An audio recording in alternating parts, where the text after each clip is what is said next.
मत जाओ, अगर तुम चले गए, अगर तुम लौट के आए जब तक तो हो सकता है मेरा बच्चा मर जाए, ये मर सकता है। मैं आपके आगे अपील करती हूँ, हाथ जोड़ती हूँ कि मेरे को इस हालत में मेरे बच्चे के साथ छोड़ के मत जाइए। बाबा साहब डॉक्टर अम्बेडकर ने कहा कि रामू, अगर मैं आज नहीं गया तो गांधी एंड कंपनी जो है, अगर मैं आज चला जाता हूं तो मेरा एक बच्चा मरेगा जिसको मैं और तू बहुत प्यार करते हैं, लेकिन अगर मैं नहीं गया तो इस देश के लाखों करोड़ों बच्चे रोज मारे जाएंगे। गांधी एंड कंपनी इस बात से बहुत नाराज हुई और यरवदा जेल में गांधी आमरण अनशन पर बैठ गए। हमें बताया जाता है ना, गांधी जी बापू है, हमारे राष्ट्रपिता है, लेकिन भाई जिनके बाप दादाओं की लड़ाई लड़ी होगी उनका होगा राष्ट्रपिता, हमारा नहीं है, क्योंकि हमने तो हमारे बाप को उसकी वजह से रोते हुए देखा है, रोते हुए सुना है। बाबा साहब अम्बेडकर का जितना साहित्य हम पढ़ते हैं उसमें बाबा साहब अम्बेडकर गांधी की वजह से रोते हैं। और गांधी अंग्रेजों से तो आजादी चाहता था, लेकिन हमारे लोगों को उन पाखंडियों से आजाद होते हुए बिल्कुल नहीं देखना चाहता था, जिसकी लड़ाई बाबा साहब अम्बेडकर साहब पानी पीने का आंदोलन चला रहे थे और गांधी जी नमक का आंदोलन चला रहे थे। अब आप मुझे बताना, जीने के लिए पानी पहले जरूरी है या नमक जरूरी है? क्या जरूरी है पहले? पानी। तो हमारा बाप तो हमें पानी पिलाने की लड़ाई लड़ रहा था और गांधी मजे लेने के लिए स्वाद चखने की लड़ाई लड़ रहा था। तो सोचो वो हमारा बाप कैसे हो सकता है? आप सोचो, जिस समाज की बहन, बेटी, बच्ची, माँ ऊपर से नंगी रखी जाएगी तो उस पुरुष का कितना स्वाभिमान रहेगा? क्या उसमें हिम्मत रहेगी? वो नजरें झुका के चलेगा, वो सर झुका लेगा, वो शर्माएगा, वो घबराएगा कि अरे मेरे नमक पे लगाती है, आटे पे लगाती है। अंग्रेजों को बुरा बताते हैं, अरे अंग्रेजों ने तो नमक पे टैक्स लगाया, तुमने तो औरतों के शरीर ढकने पे टैक्स लगा दिया, तुम कितने नीच लोग। क्रांतिकारी वहां से निकली हमारे समाज की, जिसका नाम था माता नागेली। माता नागेली ने कहा कि हे दुष्ट राजा, मैं तेरा यह शोषण कतई नहीं सहूंगी, मेरा शरीर है तो ढकने का हक भी मुझे होना चाहिए, तू होता कौन है हमें नंगा रखने का? औरतों की इज्जत के लिए माता नागेली ने टैक्स अधिकारी से कहा कि ठीक है टैक्स अधिकारी, तुम्हें टैक्स चाहिए ना, मैं तुम्हें अभी लाके देती हूँ। माता नागेली अंदर गई अपने कमरे में और अपने दोनों हिस्सन काट के केले के पत्ते पर रख के टैक्स अधिकारी को दे दी कि क्या नहीं रखती मैं आपके अंगों को, जिन्हें ढकने का भी मुझे अधिकार नहीं है। और माता नागेली का ज्यादा खून बहने से माता नागेली मर जाती है। बाबा साहब डॉक्टर अम्बेडकर जब गोलमेज सम्मेलन में जा रहे थे तो बाबा साहब डॉक्टर अम्बेडकर का बच्चा राज रतन बेहद बीमार था, बहुत बीमार था, डबल निमोनिया हुआ था। माता रमाबाई बोली कि बाबा साहब आप इसको छोड़ के फिर जा रहे हो, मेरे 2 बच्चे पहले मर चुके हैं और ये मेरा बच्चा आज बीमार है और ऐसे में तुम जा रहे हो, मत जाओ, अगर तुम चले गए, अगर तुम लौट के आए जब तक तो हो सकता है मेरा बच्चा मर जाए, ये मर सकता है। मैं आपके आगे अपील करती हूँ, हाथ जोड़ती हूँ कि मेरे को इस हालत में मेरे बच्चे के साथ छोड़ के मत जाइए। बाबा साहब डॉक्टर अम्बेडकर ने कहा कि रामू, अगर मैं आज नहीं गया तो गांधी एंड कंपनी जो है, अगर मैं आज चला जाता हूं तो मेरा एक बच्चा मरेगा जिसको मैं और तू बहुत प्यार करते हैं, लेकिन अगर मैं नहीं गया तो इस देश के लाखों करोड़ों बच्चे रोज मारे जाएंगे। मुझे जाने दे रामू, मुझे जाने दे, मैं इन करोड़ों के लिए जाना चाहता हूँ। और आंसू पोंछते हुए बाबा साहब अम्बेडकर माता रमाबाई से हाथ छुड़ाकर विदेश चले जाते हैं। और गोलमेज सम्मेलन में बाबा साहब डॉक्टर अम्बेडकर उस समय 2 वोट के अधिकार की लड़ाई लड़ते हैं। गांधी कहते हैं कि अछूतों को 2 वोट की जरूरत नहीं है। गांधी अछूतों को, शूद्रों को उसी धर्म में रखकर एड़ियां रगड़ रगड़ कर मरने के लिए छोड़ देना चाहते थे, लेकिन बाबा साहब डॉक्टर अम्बेडकर कहते थे ये भी इंसान है, इन्हें सड़कों पे नहीं चलने दिया जाता, ये भी इंसान है, इन्हें पानी नहीं पीने दिया जाता। कुत्ते बिल्ली जिस तालाब में नहा सकते हैं लेकिन ये लोग उसमें पानी तक नहीं पीने दे सकते। अंग्रेजों के सामने जब ये बात रखी तो अंग्रेजों ने 2 वोट के अधिकार को स्वीकार कर लिया, जिसको कम्युनल अबोर्ड बोला। गांधी एंड कंपनी इस बात से बहुत नाराज हुई और यरवदा जेल में गांधी आमरण अनशन पर बैठ गए। हमें बताया जाता है ना, गांधी जी बापू है, हमारे राष्ट्रपिता है, लेकिन भाई जिनके बाप दादाओं की लड़ाई लड़ी होगी उनका होगा राष्ट्रपिता, हमारा नहीं है, क्योंकि हमने तो हमारे बाप को उसकी वजह से रोते हुए देखा है, रोते हुए सुना है। बाबा साहब अम्बेडकर का जितना साहित्य हम पढ़ते हैं उसमें बाबा साहब अम्बेडकर गांधी की वजह से रोते हैं। और गांधी अंग्रेजों से तो आजादी चाहता था, लेकिन हमारे लोगों को की लड़ाई बाबा साहेब ने लड़ी। तो हमारा बाप वो है जिसने हमारे शरीर पर अच्छे कपड़े दिए, जिसने हमारे पैरों में जो खोबड़े चुभते थे, कांटे चुभते थे, कंकड़ चुभती थी, उन पैरों में चप्पल पहनाए और दौड़ाया।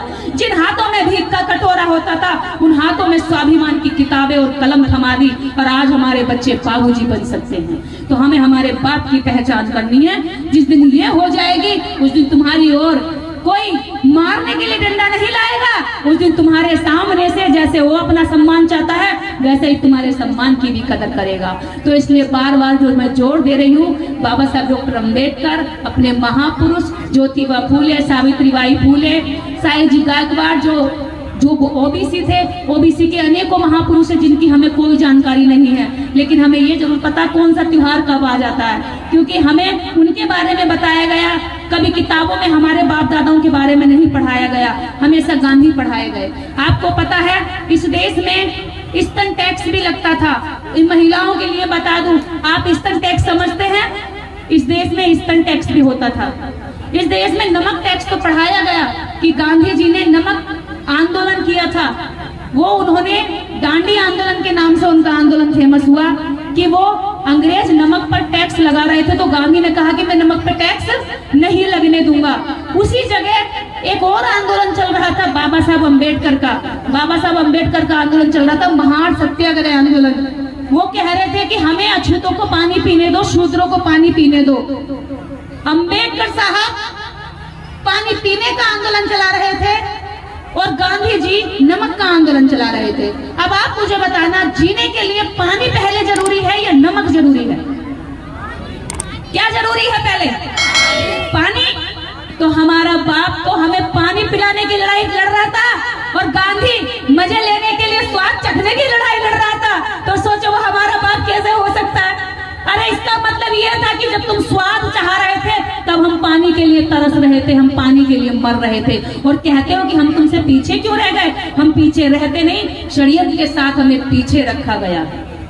दांडी आंदोलन नमक का जब गांधी जी ने किया, उसमें वो लगभग कई सौ किलोमीटर पैदल चले, 300 किलोमीटर की यात्रा उन्होंने पैदल की। लेकिन उस वक्त एक और आंदोलन हो रहा था देश में, जिसको कभी किताबों में नहीं पढ़ाया जाता, हमारे बच्चों को भी नहीं पता होगा। स्तन टैक्स का आंदोलन।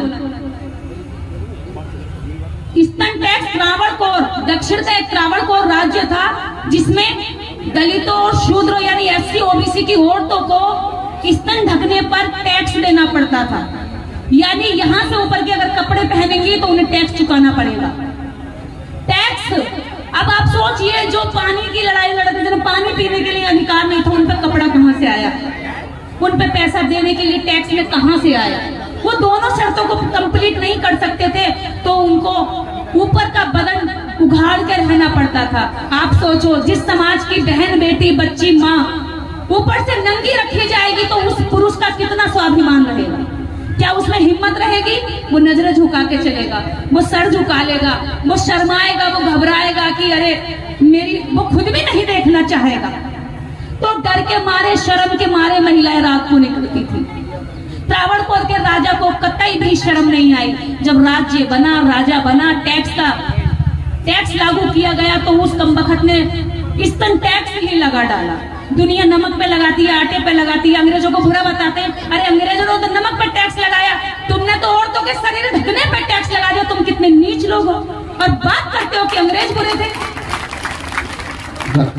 औरतों को स्तन ढकने का टैक्स जब इतना चरम पर पहुंच गया, अगर पहनकर कोई महिला निकल जाती थी तो तलवार से काट दिया जाता था कपड़े को कि तुम ये पहनकर नहीं घूम सकती, तुम कानून का उल्लंघन कर रही हो, कानून तोड़ रही हो। ऐसे में एक और महिला क्रांतिकारी वहां से निकली हमारे समाज की, जिसका नाम था माता नागेली। माता नागेली ने कहा कि ये दुष्ट राजा, मैं तेरा यह शोषण कतई नहीं सहूंगी, मेरा शरीर है तो ढकने का हक भी मुझे होना चाहिए, तू होता कौन है हमें नंगा रखने वाला। माता नंगेली कपड़े पहनकर निकलने लगी। राजा के अहंकार को चोट पड़ी कि अरे मेरे हुक्म का पालन सब करते हैं और ये नागेली कपड़े पहन के घूम रही है। इन अछूतों की, शूद्रों की औरतों में इतनी हिम्मत आ गई कि अपने पूरे बदन को ढक के निकलती है। उसने कहा कि नागेली को उठा के लाओ और दरबार में पेश किया जाए। टैक्स अधिकारी नगेली के पास गए, बोले नगेली तुमने कानून का उल्लंघन किया है, इसलिए तुम्हें सजा के तौर पर राजा ने बुलाया है। या तो तुम टैक्स दो, या तो तुम टैक्स दो, या फिर तुम बदन का कपड़ा उतार कर चलो। तब माता नगेली ने पता क्या किया, किसी देवी देवता ने नहीं किया, हमारे अधिकारों के लिए आज जो सम्मान से कपड़ा पहनती है ना औरतें, इन पुरुषों का सीना चौड़ा होता है क्योंकि महिलाएं पूरा कपड़ा पहन के चलती हैं। अगर ये कल को कपड़े ना पहनने का अधिकार हो जाए कि भाई कपड़े नहीं पहनेंगे तो पुरुषों का आत्मसम्मान ऊंचा रहेगा या नीचे गिर जाएगा? नीचे गिर जाएगा ना। तो इन औरतों की इज्जत के लिए माता नगेली ने टैक्स अधिकारी से कहा कि ठीक है टैक्स अधिकारी, तुम्हें टैक्स चाहिए ना, मैं तुम्हें अभी लाके देती हूँ। माता नगेली अंदर गई अपने कमरे में और अपने दोनों स्तन काट के केले के पत्ते पर रख के टैक्स अधिकारी को दे दी कि क्या नहीं रखती मैं ऐसे अंगों को जिन्हें ढकने का भी मुझे अधिकार नहीं है। और माता नगेली का ज्यादा खून बहने से माता नगेली मर जाती है ऑन स्पॉट। और राजा को सारी महिलाएं जाकर के ईंट पत्थर मारते हैं, बोलते हैं कि जा तू हमें रोक नहीं सकता, हम अपने शरीर को पूरा ढक के रहेंगे। राजा को मजबूरी में वो टैक्स खत्म करना पड़ता है और सारी औरतों को पूरे कपड़े पहनने का अधिकार मिल जाता है। तो हमारी देवी 15 हाथ वाली नहीं है, हमारी देवी 2 हाथ वाली है, जिसने हमें सम्मान से कपड़े पहनने का अधिकार दे दिया। तो इसलिए अपने पुरखों को पहचानो, तुम्हारे पुरखे क्रांतिकारी रहे हैं। एक एक करके कब तक मरते रहोगे? एक एक करके कब तक इन बच्चों को बड़ा करते हो, पालते हो? जब ये बोलने लायक हो जाते तो वो यूं ही मार डालते हैं इनको। अरे मूंछ रखने पे मार देते हैं, जूती पहनने पे मार देते हैं, फसल उनकी मर्जी से ना काटो तो मार देते हैं, अपनी बच्ची हमारे बच्चों को मनमानी कभी भी उठा करके मार देते हैं, बलात्कार कर देते हैं। क्यों कर देते हैं? क्योंकि हम फूलन देवी का इतिहास अपनी बेटियों को नहीं पढ़ाते। जिस दिन इन्हें फूलन देवी बना दोगे, ये काट के लाएंगी, ये कट के हम मर के नहीं आएंगी। इन्हें फूलन देवी बनाओ, इन्हें दुर्गा देवी से ज्यादा इन्हें फूलन देवी के बारे में पढ़ा दो, उस दिन देखना इन पे कोई हाथ लगाने वाला नहीं है। क्योंकि पता है फूलन ने 21 को खड़ा करके एक साथ ढिचकियां किया था, वो रोई नहीं थी, वो आगे पीछे गिड़गिड़ाई नहीं थी। ऐसे ही बनाओ, इन बेटियों को बहादुर बना दो, जब चले तो धरती हिल जाए। इनके लिए कहां तक मोमबत्ती लेके घूमोगे? हम हमेशा सोचते हैं हमारा कोई नेता आएगा, हमारी लड़ाई लड़ेगा। अरे नेता अगर नहीं आएगा तो तुम मर जाओगे। इसलिए किसी के भरोसे रहने की बजाय अपनी लड़ाई खुद लड़ना सीखो। तुम्हारे भी 2 हाथ पैर है और अत्याचार करने वाले के भी पास 2 हाथ पैर है, उसके भी एक ही खोपड़ी है, तुम पे भी एक ही सर है। तो तुम क्यों हमेशा पिटते हो? अगर तुम पिटना जानते हो तो पीटना कब जानोगे? मैं ये पूछना चाहती हूँ। मैं नहीं कहती जाके भाई किसी को मारने पीटने लग जाओ, लेकिन कोई तुम पे हाथ उठाता है तो कम से कम उसका हाथ पकड़ना तो सीख जाओ कि भाई क्यों मार रहा है, इतना तो सीख जाओ। और ये संविधान तुम्हें अधिकार देता है कि अगर कोई तुम्हें मारने आए तो तुम अपनी आत्मरक्षा के लिए, सुरक्षा के लिए उस पर उससे पहले हमला कर सकते हो। भारतीय संविधान तुम्हें यह अधिकार देता है। तो इन्हीं बातों के साथ अपनी बात को खत्म करती हूँ और सभी लोगों से मिलकर बहुत खुशी हुई। बाबा साहब अम्बेडकर जयंती की बहुत बहुत बधाइयाँ। और लक्ष्मीकांत जी ने जो कार्यक्रम आयोजित किया है, लक्ष्मीकांत जी जो ऐसे लोग हमारे समाज में लड़ाई लड़ते हैं, आप इनका साथ दीजिए। वास्तव में ये दर्द समझते हैं, वास्तव में ये कुछ करना चाहते हैं। कल को जब ये आगे आएंगे तो इनका आप ऐसे गिरेबान पकड़ के कह सकते हो कि भाई तुम मेरी बात क्यों नहीं कर रहा, लेकिन उनके आगे नहीं जा सकते क्योंकि वो तो अपने दरवाजों के बाहर भी लिखवाते हैं कुत्तों से सावधान रहे। ठीक है, कुत्तों से सावधान रहे, यानी कि हम तक कुत्ते छुड़वा लेते हैं। पहले वोट लेने के लिए प्यार में जाते, भैया मेरे को देना, भैया मेरे को देना। ये वोट का जो अधिकार बाबा साहब ने दिया आपको, इसलिए नहीं दिया कि आप पहुए में बेच दो। एक और वोट के लिए बता दूं, भैंस की कीमत 50,000, बकरे की कीमत 10 से 20,000, एक मुर्गे की कीमत भी 500 रुपए है या 1000 रुपए है। लेकिन हमारे लोग अपनी वोट की कीमत कितनी लगाते हैं? 100 रुपए का पहुआ। तो बताओ तुम्हारा शोषण होगा कि नहीं होगा? बिल्कुल होगा कि नहीं होगा? भैंस से भी कम कीमत, बकरे से भी कम कीमत, एक मुर्गे से भी कम कीमत जब हम अपनी लगा रहे हैं तो हमें तो कोई भी मुर्गे की तरफ मार के भाग जाएगा, हमारी आवाज कोई क्यों उठाएगा? बताओ। अपना नेता ऐसा चुनो जो तुम्हें दारू ना दे, मुर्गा ना दो, जो कहे तुम्हारे अधिकार दूंगा, तुम्हारे बच्चों को शिक्षा दूंगा, रोजगार की लड़ाई लड़ूंगा। ऐसे लोगों के साथ खड़े हो। एक ताऊ, बुढ़े ताऊ के पास एक नेताजी आए, बोले कि ताऊ जी लो 2000 रुपए रख लो, वोट मुझे ही देना। ताऊ जी बोले अच्छा 2000 दे रहा वोट के लिए, ये तो बढ़िया आदमी है। 2000 रुपए रख के उसने बोला अच्छा ये बता तू मुझे ऐसा करिए 2000 तू रख ले नेता, और मुझे एक गधा ला दे। एक गधा मंगवाया ताऊ जी ने, है कि कठुमर के ताऊ जी थे, मेरी बात होती रहती है उनसे। बोले ताऊ कि भैया ऐसा कर तू 2000 रख ले और मुझे एक गधा ला दे। नेता ने अपने सारे चमचों को लगाया, बोले जाओ 2000 रुपए लो और गधा लेकर आओ। चमचे ढूंढते फिरे, कहीं 2000 में गधा ही ना मिले, कहीं 10,000 का, कहीं 5,000, कहीं 15,000 का, 2000 का गधा ही ना मिले। सारे में ढूंढते ढूंढते परेशान हो गए चमचे। कितनी सुंदर बात है। जब 2000 में गधा नहीं मिला तो नेता बोले ताऊ ऐसा है गधा तो 2000 में नहीं मिल रहा, लो तुम 3000 रख लो और वोट मुझे ही देना।